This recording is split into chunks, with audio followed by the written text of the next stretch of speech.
Hello, everybody, and welcome back to another episode of Vegan Proteins Muscles by Bustle Radio. My name is Giacomo. And I'm Danny. And this is episode 152. Welcome back, everyone. Happy New Year. This is our first episode of the new year. I couldn't be more excited about this. I couldn't be more excited about this time of the year as well. I know it's cliche to say it's the new year and get started on something now and start making changes, but I'm one of those people where it's like, yes, you should be doing things all along and it should make a difference that it's January 1st, but also it's January 1st. And it's just kind of a cool way to check out what you haven't done and figure out what you want to be doing and also reflect on the things that you have been doing. So we've been doing a lot of that with our clients, with ourselves, this and that.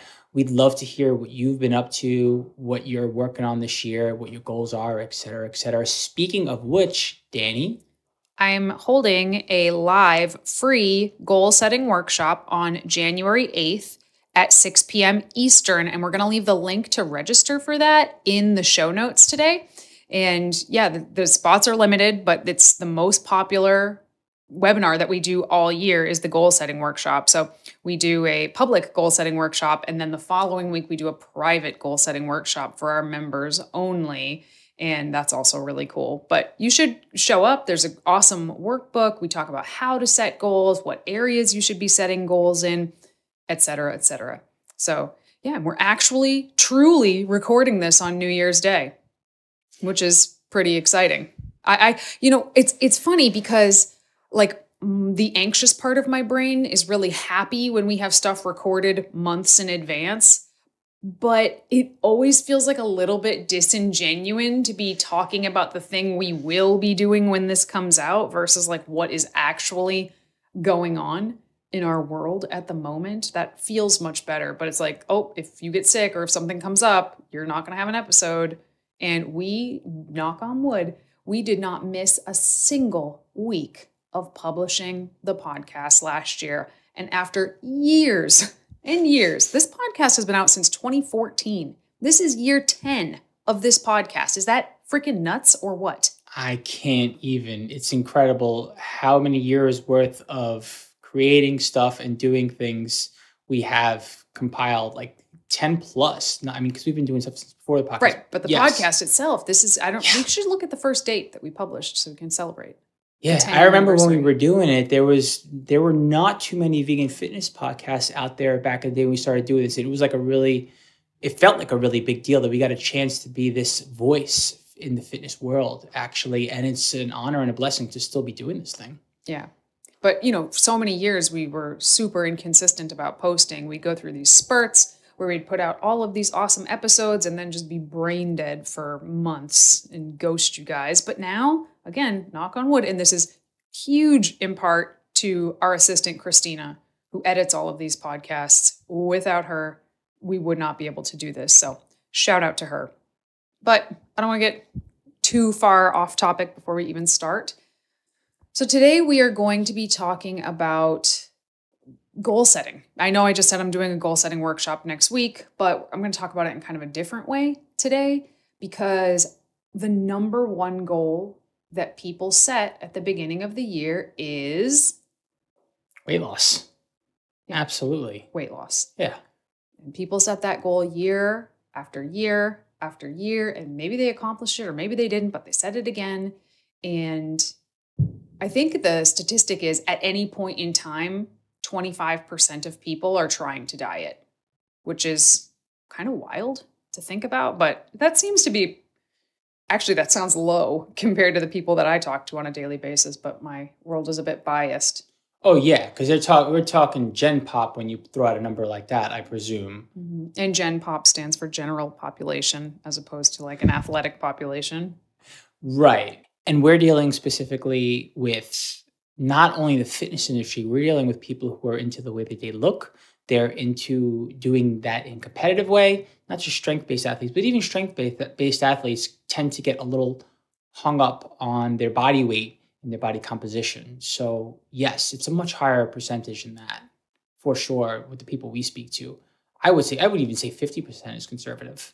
But I think that a lot of people who set out to lose weight, like set that as their goal, kind of have no business setting that as their goal. And I don't mean that in a condescending way. I mean, they would be better served with a different goal. So I thought maybe we could talk about whether weight loss should even be somebody's goal. Maybe it should be something else. So let's talk about who an actual weight loss goal is appropriate for. Well, the easiest ones to look at as far as example, we'll say clients that weight loss should be their goal is when someone has a lot of weight to lose. Define a lot of weight to lose. If someone is, say, morbidly obese to obese, for example, if someone has, say, well more than 20 pounds to lose, I think 20 pounds is a good cutoff. Less than 20? I would say higher than that. Even actually. higher. Yeah. Yeah. I'd say if you have 50 pounds to lose to get into the sort of normal weight range, even the upper end of the normal weight range, I think weight loss is probably an appropriate goal. Unequivocally speaking, yes. And no, beyond a shadow of a doubt, 50 pounds, no brainer. Between the 20 to 50, I think it's a little bit open to interpretation and where that person's head's at, what their body looks like. We'll get there. We will get there. There's a lot of people that maybe could stand to lose 20 pounds that, again, I think have no business having weight loss be their goal. Exactly. So I think we will get to that point. Who else would setting weight loss as a goal be appropriate for? Someone who wants to be an athletic body fat composition for their sport or for a specific sport like bodybuilding, where it directly matters what your weight is because it's going to affect your physique, for example. Maybe. I'm not even sold on that, honestly. I think there's a lot of people who want to be leaner for their sport that still shouldn't be pursuing that right now. In the short term, correct. I agree with you there. Yeah. Yes. I think it would probably be appropriate for somebody who has deliberately spent the last bare minimum of 6 months deliberately in a caloric surplus. Okay, so we're doing the whole, like, every 3 weeks worth of caloric surplus, you earn yourself a week of cutting kind of thing. I never like to say it like that because people always twist that into something it should not be. Yeah. So, I mean, ideally, I like to see somebody in a caloric surplus for more like 12 to 18 months before we can say, okay, let's deliberately switch gears back into weight loss or fat loss mode. Because that middle ground is probably the most dangerous area. So we'll do that spot last. I like the way that you're approaching, I like the way you're framing things, Danny, because when people get hung up on calculations and formulas and stuff like that, you wind up trying to do things in a way that doesn't make sense for your lifestyle, doesn't make sense for how you have stuck to your program or have not stuck to your programming, how you feel, how your body's responding. So all kinds of parameters that make this more of an art as far as what you should do it yourself versus, well, I've been bulking for 12 weeks, so I can cut for example. I mean, I'm not even doing the math, but you get my point. You're a funny guy. Yeah. Yes. So to clarify, because I feel like we didn't just explain that very well, the general guideline is for every 4 weeks of bulking or caloric surplus that you do, you've basically earned yourself a week of cutting. Now, that does not mean you bulk for 4 weeks and cut for a week and bulk for 4 weeks and cut for a week. That is a disaster. Please don't do that. What it means is if you have, say, bulked for 16 months, then you could probably safely diet for 4 months. Yeah. Okay. So that's just an example. And the longer you've been bulking or building or in a caloric surplus, the longer your diet can sort of safely be, if that makes sense. But again, like Giacomo just said, when you have these formulas, people they stop viewing them as guidelines and they start viewing them as hard rules that they have to follow, even if that doesn't actually make sense for them and is not the best move to get them to where they ultimately want to go. Yeah, it reminds me of someone like trying to plug something into a macro calculator and being like, well, those are my macros, for example. Or trying to be like, yeah, just stuff like that. It just doesn't work. Well, it can work. Again, there's a certain demographic that kind of starting at these guidelines and just starting there will work for people who have a significant amount of weight to lose. And I'm talking over 50 pounds. When I initially started losing weight, when I was 210 pounds, I did exactly that. I Googled how many calories should I be eating and just did that. And then just went to the gym and got on the elliptical. That's literally all that I did for months. And weight just fell off of me. I would do it differently. If I could go back and do it again, there's a lot of things I would do differently about that. I lost weight. I definitely think some of what I lost was muscle, and I didn't have much to begin with, so that wasn't great. But I mean, it worked. If someone's in a place where they're carrying so much excess adipose tissue that it's affecting their health and they're in danger, I don't frankly care if they lose some muscle on the way down, because the benefit outweighs the cost in that case. So, but for a huge amount of people that are under that 50 pounds of weight loss or closer to that 20 pounds, they'd like to be 10 pounds lighter, they'd like to be 20 pounds lighter. They might not be they could be in a place where they could set weight loss as a goal and it would make sense, but they might not be. And I want to talk about some of the nuances of that. So first, let's talk about who should be setting a building goal, deliberately building muscle, going into a caloric surplus goal. Oh gosh, if you've been training for less than 3 years consistently and your goal isn't muscle building for more than half of that time, your first 3 years training, you're doing something wrong. I did something wrong, but but yeah, if you're still new to lifting, oh my God, get all of that. Get as much out of that as you possibly can by being in a caloric surplus.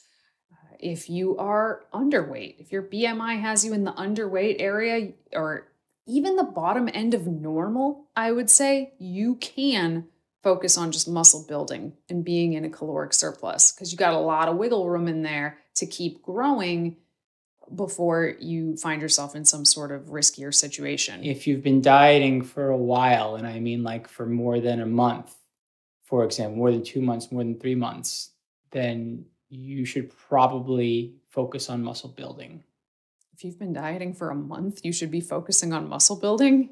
No, I probably said that wrong. He always kills me on these podcasts with the timelines he throws out, because they are always very confusing to me. And if you could see my face, again, why aren't we a video podcast? Because my eyebrow is up in the sky when he says, you've been dieting for a long time, a month. Your face changes as I'm saying it, and I'm eating my words as they come in my mouth. I'm going to say them anyway, and we're not going to cut it out because this is entertainment. But no, we have to make sure to have the important stuff said too. You have to know what we're actually trying to communicate here. So anyways, yeah, if you've been spending more than half the year dieting, for example, if you've been in and out of dieting phases for several months at a time, and you've been doing it for half the year or a year, no doubt you should be focusing on muscle gain, even if your dieting phases haven't been successful. I guess that's what I wanted to say. Yes, even if your dieting phases have not been successful, yes, which I think is the case for a lot of people at the new year. Mm-hmm. They set the same goal last year. Mm-hmm. They were unsuccessful at reaching their goal, so they just decided to set it again and again and again. And if you're in a place where, yeah, you've been trying to diet for a long time and it's not working, there is either something physically going on that's preventing you from making progress, or psychologically going on that is preventing you from making progress. And it doesn't really matter which one of those it is. It needs to be addressed before you're going to be successful. Right. And also being stuck in that mindset and that way of thinking about things is going to cause you to make the wrong decisions. And you're just going to be caught in this perpetual, never-ending cycle of being unable to actually change your body for the better, which is what you really want anyways. Right. And you just feel like you're failing constantly. Right. Even though you're just pursuing the wrong goal for the moment. And in a different time, you might be very successful at what you're trying to do right now. Exactly. So, okay, let's talk about those people. What should they do? Somebody who just oh man, I just want to be 20 pounds lighter. I have to lose 30 pounds and then I'll feel great about myself. Somebody who is within the normal weight range, maybe near the top, within a normal body fat percentage, maybe near the top, or maybe even a little bit above those. What should they do? What should they focus on? Well, one, I think it's important to not let go of your overall goal. Otherwise, you may be unmotivated or unwilling to do the work. So move your goalpost, step one. Instead of thinking, I need to do this now and I need to do this period, already embrace the fact that this is something you need to do, but think about doing this a year from now, but then forget about it. Just forget about it. Take your mind off of it. Don't think about next year and focus on what you need to do right now, which is not weight loss. After you've moved away from the goal of weight loss, you've put a date out there, maybe on paper, maybe in the back, maybe thought about it, said it, but then forgetting about it completely a year from now, 2 years from now, whatever it is, but then forgetting about it. You're where you're at. You focus on your goal right now, which is muscle gain. It doesn't have to be weight gain. It could be muscle gain though.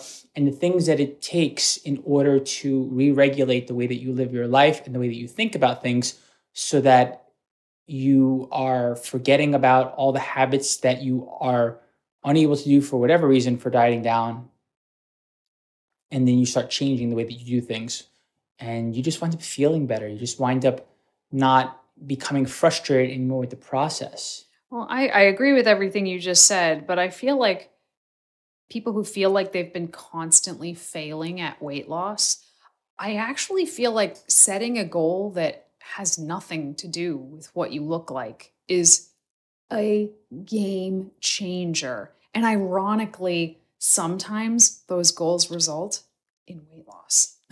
You know what I mean? Some of those goals result in you looking better at the end of it.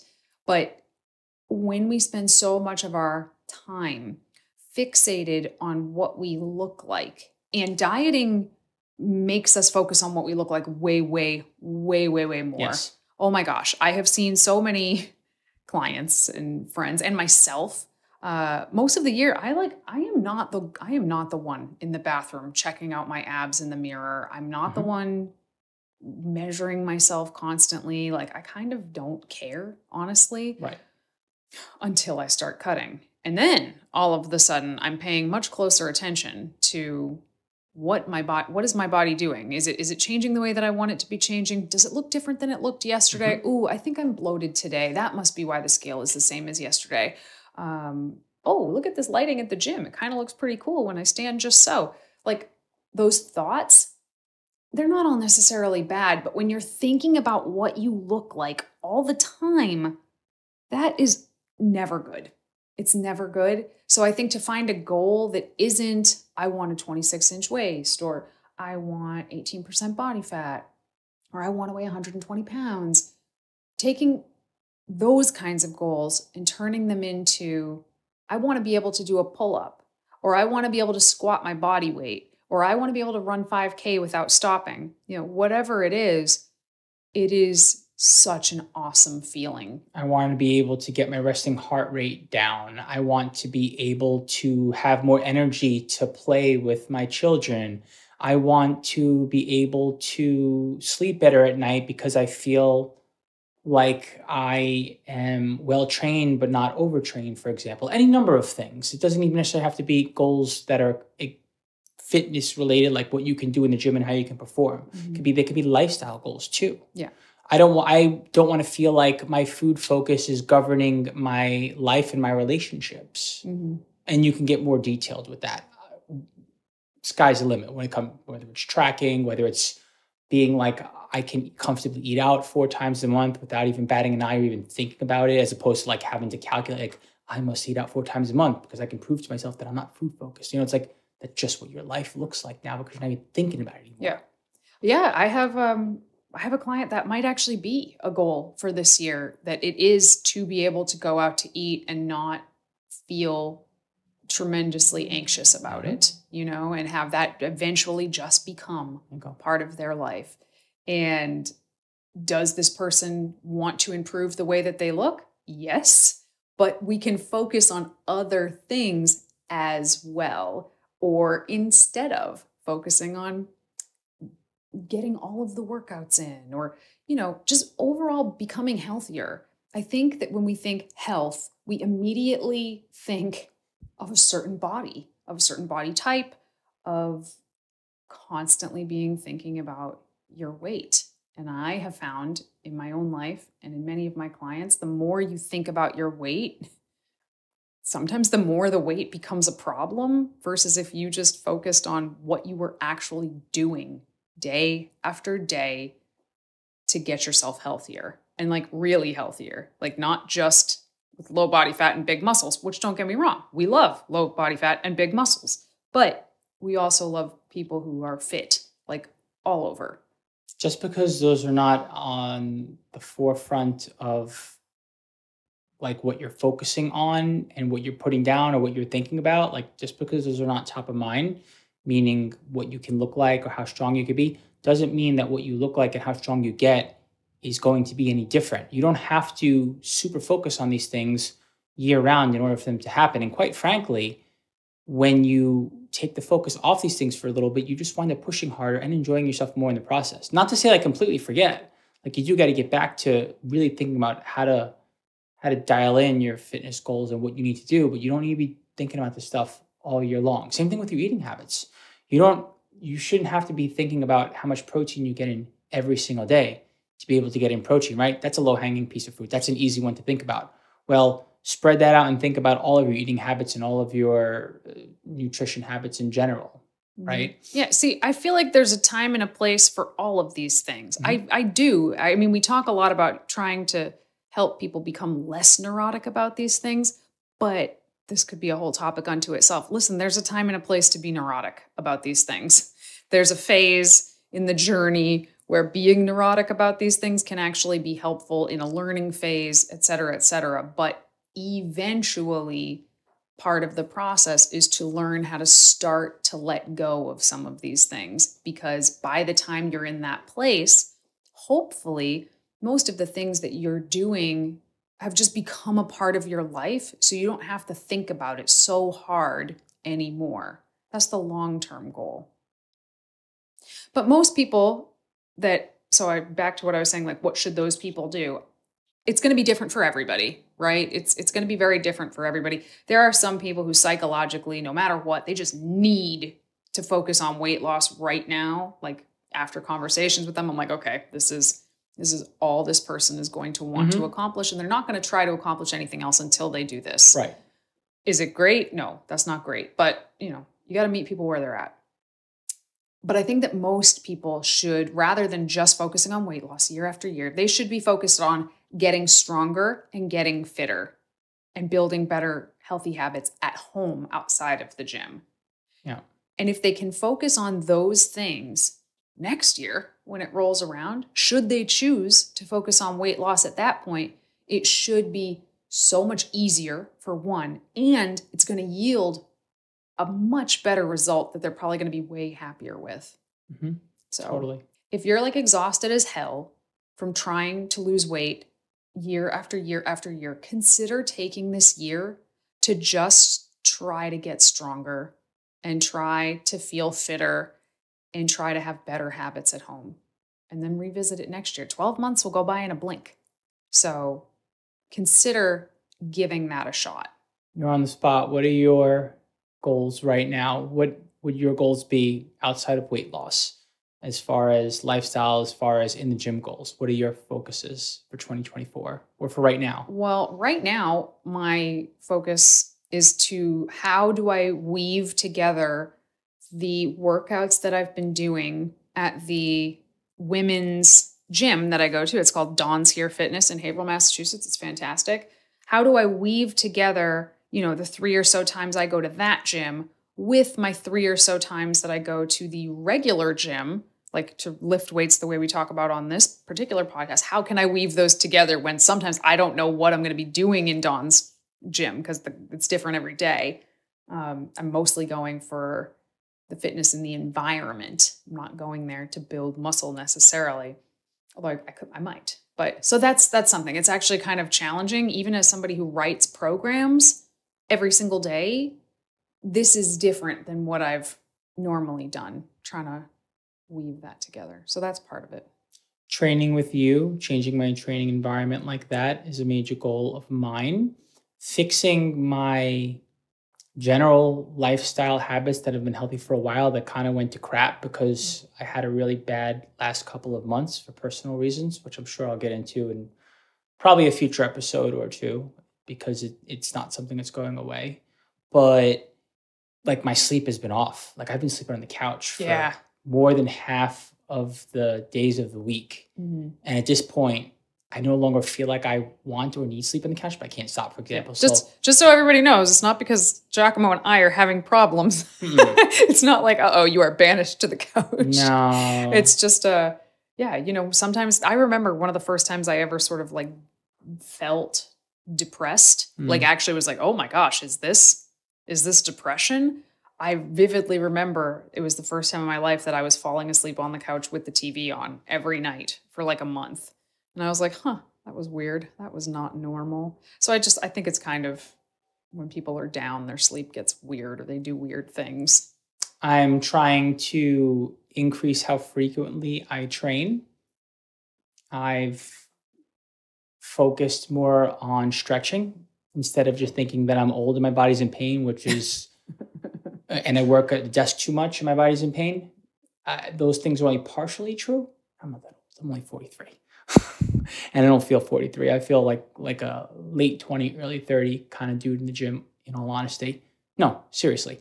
But training more frequently. Instead of training like 3 to 4 days a week on average, I'm trying to train like 4 to 5.5 days a week on average. That doesn't happen overnight. It takes time. So these are like things that I could focus on, not just intraday or weekly, like in the next couple of months. Those are my, I mean, there are more, but those are I think my biggest goals outside of. I want to get back to my 10,000 steps a day. For years, I hit 10K a day every day. And then in the last like 5 months or so, it just dropped off and I couldn't tell you why. I'm also like always outside walking and that kind of dropped off too. So, I mean, it was probably just stress and work and stuff like that, but it's not acceptable to me. My bodies are made to move. They're made to move. They're not made to sit in front of a computer for 12 hours a day. So I need to practice what I preach. I tell everybody else, get up and move your ass throughout the day. Set alarms if you have to move your ass throughout the day. And that's something that I'm going to be bringing back this year. And you and I, this is a goal that we both have right now. That what we do is we're more in unison with what we do. Because usually you and I tackle our fitness separately. It makes sense. We've been doing this together for like 10 years publicly and 15 years together, give or take. Something like that. And I think eventually when you do something long enough, it kind of gets a little boring or it gets tiring and you kind of just do it on your own. But like, I never got bored. I didn't. Okay. All right. Fine. But you and I going goal chasing together, meal prepping together, eating together, training together, just like all like basic discussing our goals together and how we're doing over the weekend, stuff like that. Just kind of like our paths aligning instead of just doing the same thing alongside each other, sharing what we do with each other. Yeah. That's so Giacomo and I used to train together for years. I mean, not just like go to the gym together, but for the most part, we did the same workouts for a while. And historically, and I will die on this hill, Giacomo disagrees with me, but I will die on this hill. They were our most successful ever muscle building years. Now, could that have just been because we were earlier in our training careers? Yeah, it could have been. But I actually think there was a lot to doing the same things and pushing one another while we were doing the same things. And then eventually he started doing his thing, focusing on his body parts. I started doing my things, focusing on my body parts. And it's just not the same to me. Yeah. And I feel like you and I, over the past 3 or 4 years, have managed to persevere in many ways, regardless of life's challenges. And I think it's time to come full circle. And you and I can continue to do what we love together, not only side by side, but together. How did we get on this topic? Well, it's New Year's and goals and this and that. And I. But we have lots of goals outside of the gym and fitness and health too. And I would, that's one of the things I'm going to be talking about in the workshop is other areas of your life and how you should set goals in other areas of your life. Because a lot of the people that we talk to and we work with, and probably people that listen to this podcast too, can really, really put a lot of weight into their health and fitness, more so than maybe they should compared to the rest of their life. We're all always talking about balance, balance, balance, which is super hard, if not like impossible to actually achieve at any given point. But, we spend a lot of time and also have been at certain times very unbalanced people because of how much time and energy and effort and money we were giving to being the healthiest, fittest people that we could be. Because unfortunately, when you are giving everything to one area of your life, another area will suffer. And it has taken me my whole life to really wrap my head around that. Like if something was like, no, I can just do it all. No matter what, put more on my plate. I can do anything. Just give me more. I'll tackle it all. And like, I'm pretty good at tackling a lot. But like eventually when you have all those balls in the air, you are going to drop one. And now I can actually see much more clearly, okay, if I'm doing too much of this, let's say if I'm working too much, my marriage will suffer.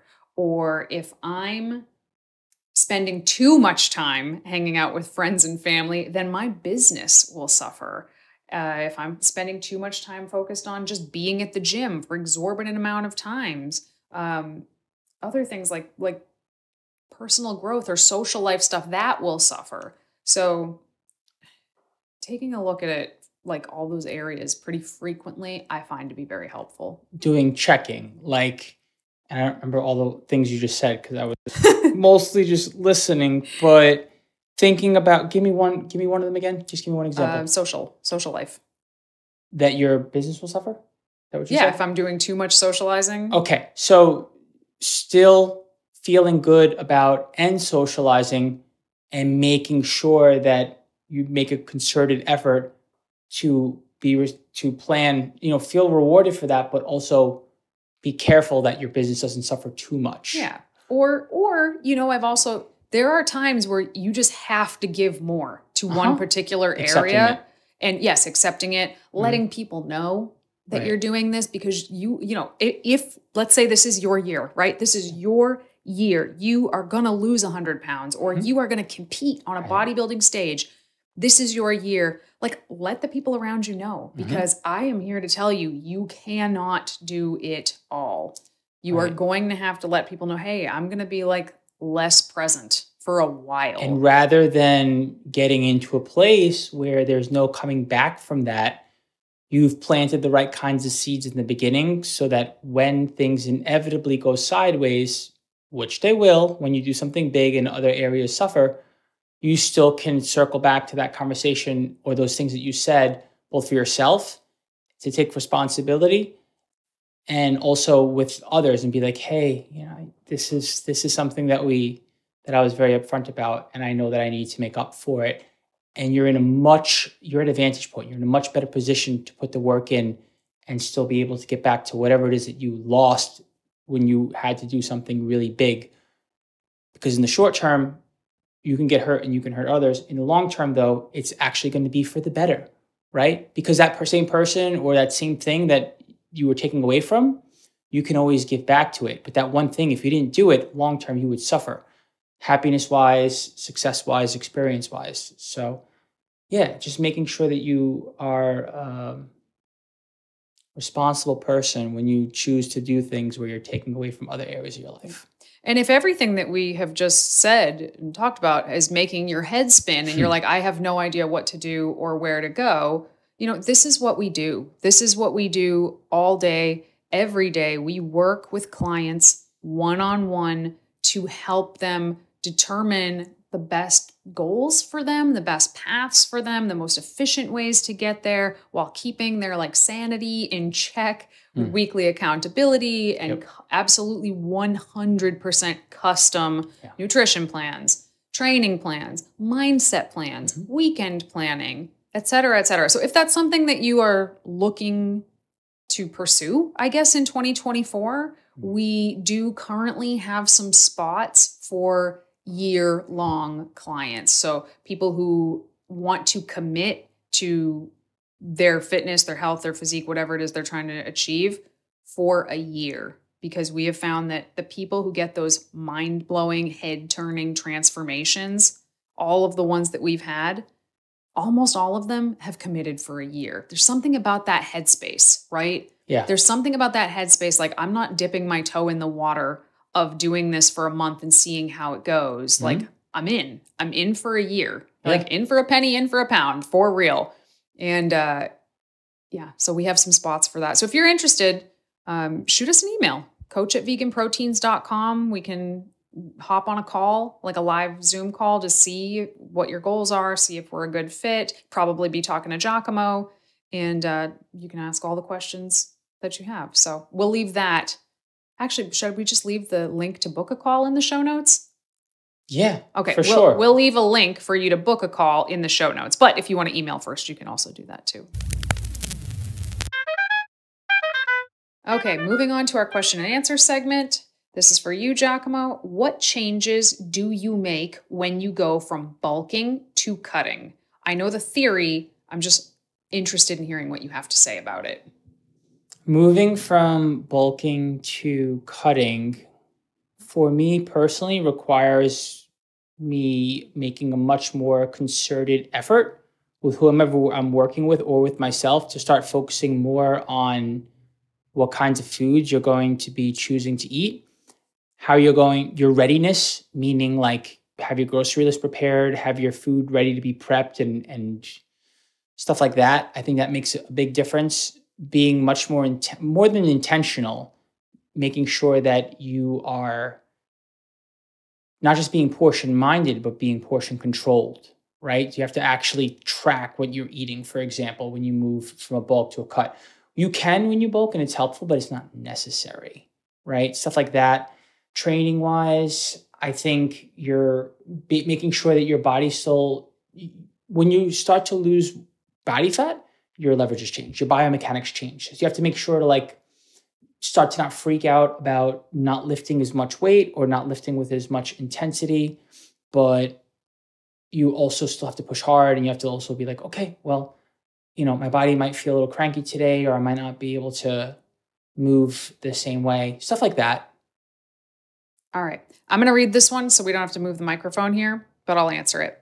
What do you think about the new study stating that 30 grams of protein may not be the upper limit per meal? So this is really interesting, that study. A lot of people have asked me about it. So I never thought 30 grams of protein was the upper limit per meal. I've heard people say it, you can only digest 30 grams of protein per meal. And that's not true. You can digest any amount of protein that you have per meal. But what the study shows was that higher protein showed higher spike in muscle protein synthesis, like for that one time. So I think that's cool, right?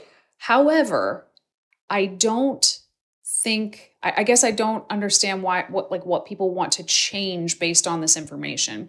Because yes, you'll spike MPS higher once, but if you're eating like a certain amount of protein per day, you still would have to eat that amount per day. So then let's say you had 80 grams for breakfast and then only 20 grams of protein for the rest of the day. It means you only spiked muscle protein synthesis once. Might have been very high, but you had like 3 or 4 opportunities to do it again in the day and you didn't. So you still left a lot of opportunity for muscle protein synthesis on the table. So I still recommend taking your daily protein goal that you're trying to reach and dividing it up between anywhere from like 3 to 5 meals per day so that you hit muscle protein synthesis as many times as you can per day.